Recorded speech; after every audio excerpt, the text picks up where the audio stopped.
بسم اللہ الرحمن الرحیم۔ عزیز طلبہ السلام علیکم، میرا نام ہے ہاشم خان اور میرا مضمون ہے اردو۔ عزیز طلبہ، آج ہمارے پاس جو سبق ہے وہ ہے امتحان۔ اس کے مصنف ہیں مرزا فرت اللہ بیگ۔ عزیز طلبہ، ہم سیکھیں گے کہ ہم کس طرح کسی بھی سبق کا خلاصہ تحریر کر سکتے ہیں۔ خلاصہ تحریر کرنے کے لیے آپ کو سبق کی 3 سے 4 مرتبہ ریڈنگ کرنا ضروری ہے۔ جب آپ سبق کی ریڈنگ کر رہے ہوں تو اس کے اہم نکات کو انڈر لائن کرتے جائیں تاکہ بعد میں خلاصہ تحریر کرتے ہوئے آپ کو آسانی ہو۔ میں نے آپ کی آسانی کے لیے اس سبق کے چند اہم نکات یہاں پر بورڈ پر لکھے ہیں۔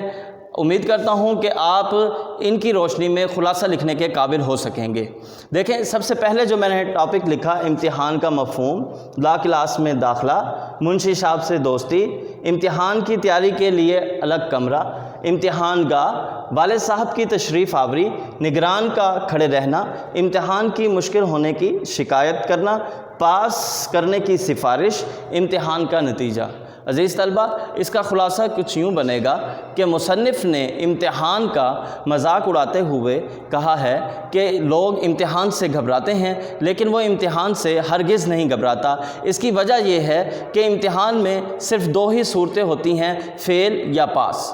امتحان کا مضمون بیان کرنے کے بعد آپ اس کا آگے خلاصہ تحریر کریں گے کہ مصنف نے لا کلاس میں داخلہ لیا تو اس کے والد صاحب بہت خوش تھے کہ بیٹے کو قانون کا شوق ہو چکا ہے، کسی دن وہ بڑے بڑے وکیلوں کو پیچھے چھوڑ جائے گا۔ لا کلاس میں داخلہ لینے کے بعد طالب علم نے اپنی روش نہ بدلی اور بدستور لاپرواہی اور سستی کا شکار رہا۔ اس نے وہاں کالج میں منشی صاحب سے دوستی کر لی، لہٰذا اس کو وہاں پر حاضری لگوانے کا کوئی مسئلہ نہیں ہوتا۔ وہ کالج جاتا اور اپنی حاضری لگوا کر نکل جاتا، اور اس طرح مصنف نے اپنا سارا تعلیمی سال ضائع کر دیا اور اس نے کسی قسم کی پڑھائی میں دلچسپی نہیں رہی۔ آہستہ آہستہ وقت گزر گیا اور امتحان کا وقت قریب آ پہنچا تو طالب علم نے امتحان میں داخلے کی درخواست دی جو منظور ہو گئی۔ اب اس نے اپنے والدین سے یہ تقاضا کیا کہ اسے امتحان کی تیاری کے لیے الگ کمرہ چاہیے تاکہ وہ مکمل یکسوئی اور توجہ سے اپنی تعلیم کو وقت دے سکے۔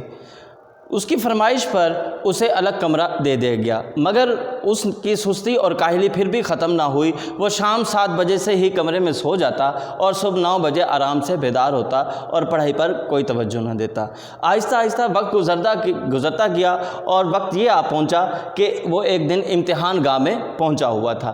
جب طالب علم امتحان گاہ میں پہنچا تو اس کو یہ بھی نہیں پتہ تھا کہ اس نے کہاں بیٹھنا ہے، چنانچہ اسے وہاں پر موجود ایک نگران نے رہنمائی کی اور وہ اپنی متعلقہ سیٹ پر جا پہنچا۔ جب اس کے ہاتھ میں پرچہ آیا تب اسے پرچہ پڑھنے کے بعد اور کئی دفعہ وہ پرچہ پڑھنے کے بعد یہ پتہ نہ چل سکا کہ امتحان کس چیز کا ہے، پرچہ کس چیز کا ہے۔ لہٰذا اس نے پھر نگران کو اپنی طرف متوجہ کیا اور اس سے پرچے کی بابت پوچھا۔ نگران نے اسے پرچے کی جگہ انگلی رکھ کر بتایا کہ یہ کس چیز کا پرچہ ہے۔ چنانچہ طالب علم نے لکھنا شروع کیا تو اسے پتہ چلا کہ وہ کچھ بھی لکھنے کے قابل نہیں ہے، لہٰذا وہ سارا وقت وہاں پر بیٹھا رہا اور اپنا امتحان صحیح طریقے سے نہ دے سکا۔ اور امتحان کے بعد وہ امتحان گاہ سے جب باہر آیا تو اس کے والد صاحب وہاں موجود تھے۔ والد صاحب کو اس نے پرچے کی مشکل ہونے کی شکایت کی تو والد صاحب نے بھی اس کی ہاں میں ہاں ملائی اور کہا واقعی پرچہ بہت مشکل ہے۔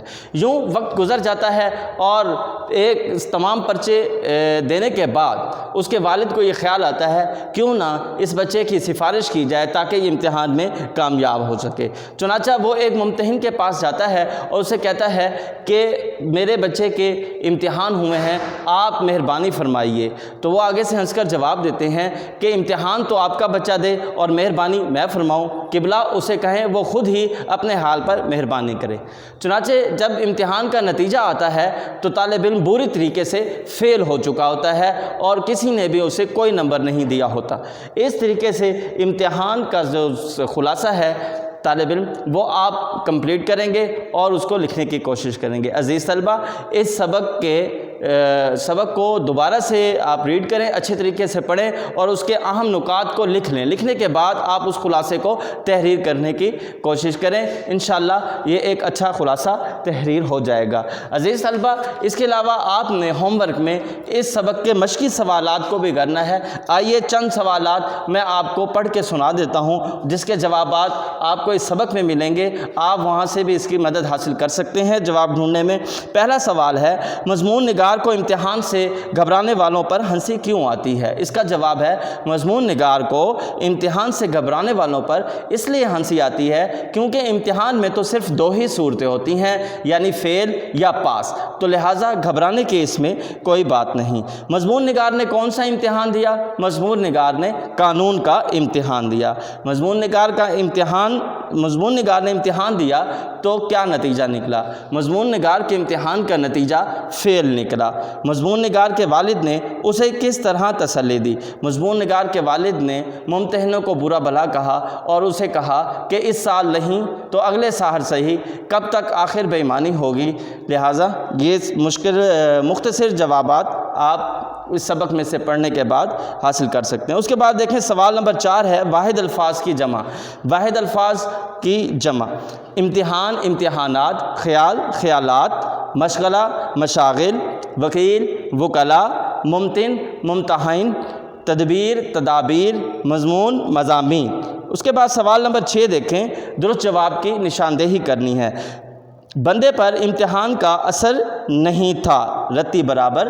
طالب علم نے کتنے سال میں لا کلاس کا کورس پورا کیا؟ 2 سال میں۔ کالج میں کون طالب علم کا دوست تھا؟ منشی صاحب۔ طالب علم نے کس سے پوچھا کہ یہ پرچہ کس مضمون کا ہے؟ نگران صاحب سے۔